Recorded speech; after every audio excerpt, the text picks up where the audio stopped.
The La Liga title race has been hot all season and it's getting even hotter.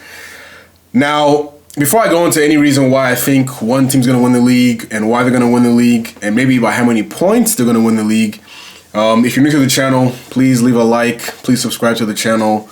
Leave a comment on why you think one team's going to win the league over the others. I'd love to hear you guys' thoughts. I want to see what you think about these teams, these players, and the run-ins. I think they're going to play a big role in who wins the league and why. So I'll start with Barcelona because they're top of the league. They won today against Real Sociedad. A win which I think was, well, not I think was heavily aided by that red card to Aris Elizondo in the first half. Now, for me, that wasn't a red card, but that's another story for another day. I like watching Barcelona more than I like watching the other teams because they play the most attractive football by far. And it shows in the goals they've scored.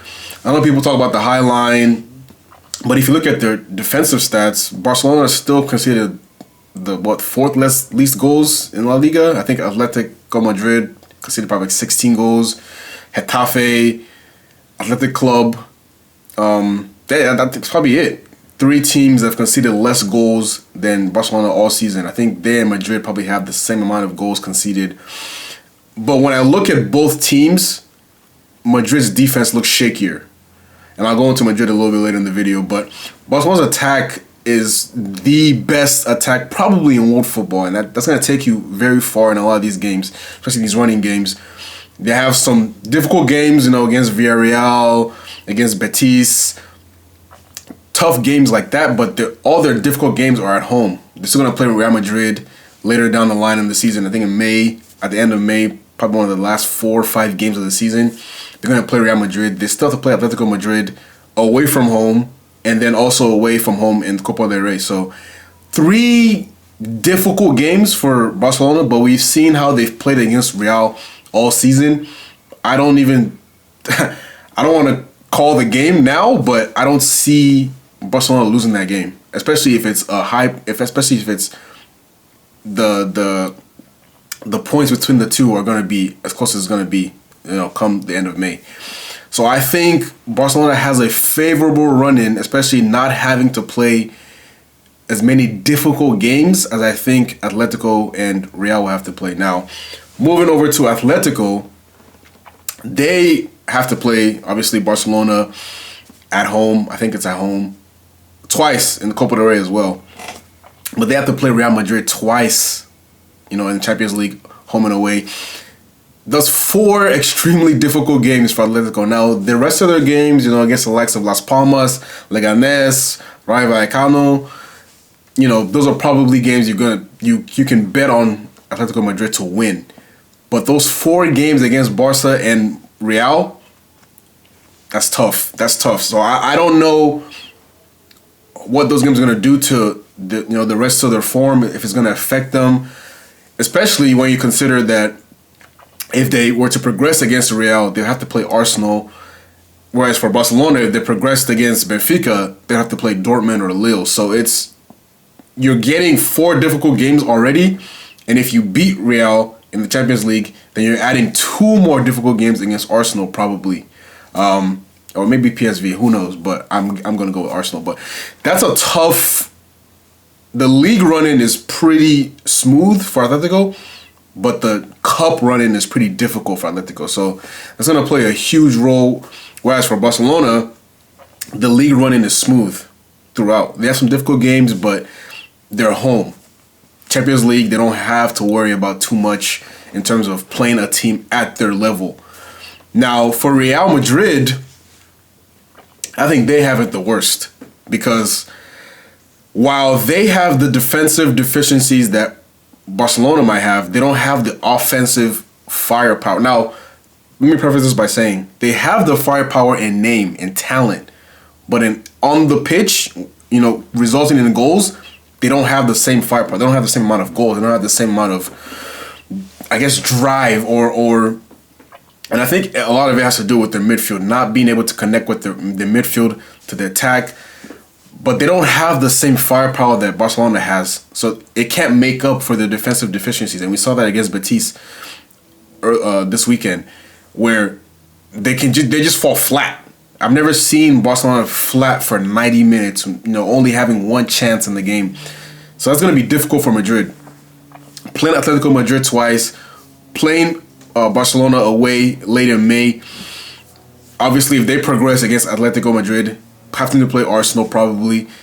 If they progressed in that game, probably having to play Liverpool or PSG. So the Atletico Madrid and Real Madrid run-ins are brutal for me. Their league run-ins may not be as intense, but the cup run-in is going to have such an impact on the league as well.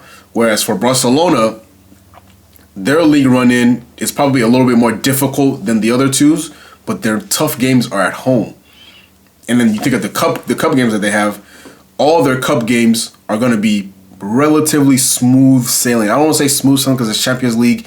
You don't want to disrespect any of the teams, but I see them beating Benfica, and then I see them beating either Dortmund or Lille.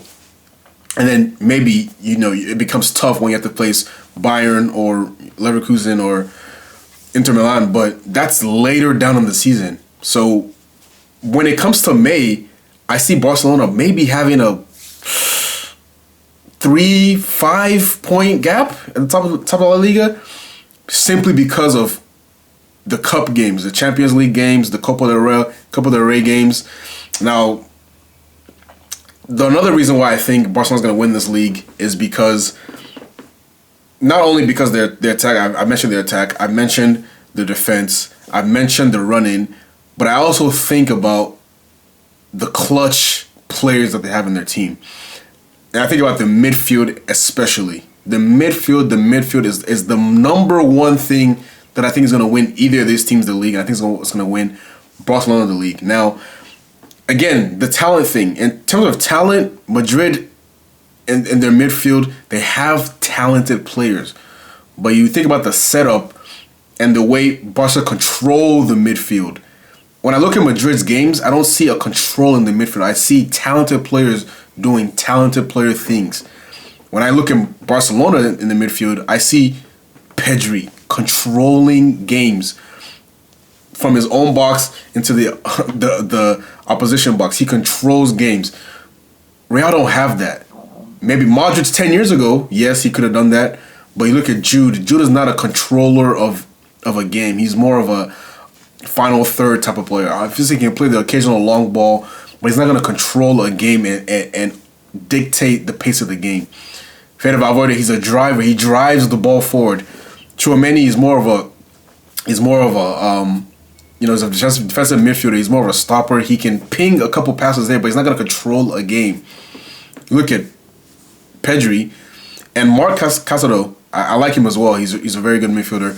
They control games, right? Whether the attack is struggling, whether the defense is struggling, you can always bet on Barcelona to control a game. You put all those elements together, being the top goal scorers in La Liga, being the third or fourth best defense in La Liga, having the easier running in terms of cup games and league games combined, Barcelona have to win this league. And I think if they don't win this league, it's going to be very disappointing for them. They have a young team. I think even though Madrid's team is young, probably the youngest team actually, when you think about the 17, 18-year-olds in their squad. Pedri's still young. Casado's still young. Obviously, Lewandowski is ancient, but, outside of him, I don't see another 30-year-old in their starting lineup, right? Outside of him and their keepers. So it's a young team. So that's the only thing I think that can derail them in terms of, focus or getting carried away or just looking. That's the only thing I can think that can stop them. Hansi Flick also, he scares me at times with his tactics. That high line, if you're up 2-0, late in April, late in May, just drop the line. You don't need to risk conceding 2 goals, especially like you did against Atletico Madrid in the Copa del Rey. You don't need to risk, playing that high line, being so aggressive. Just chill and protect the result.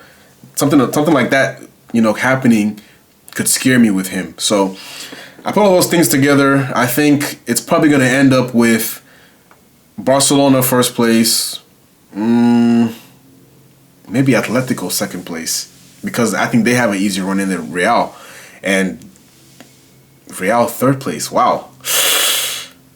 And it's going to be extremely disappointing for Real Madrid if they end up in third place because of the investment that they put into the squad, because of Mbappe.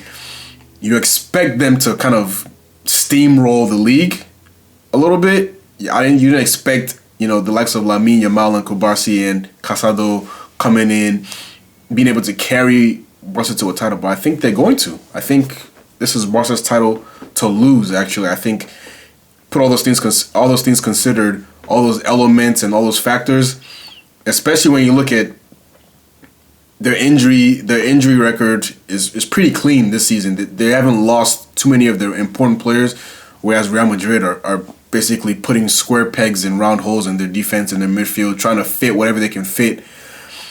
Barca's title to lose. So let me know what you guys think. Let me know who you think is going to win the title.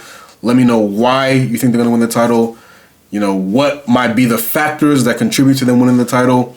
But for me, I'm going with Barcelona to win this title, and I'm going probably by 3 to 5 points at the end of May.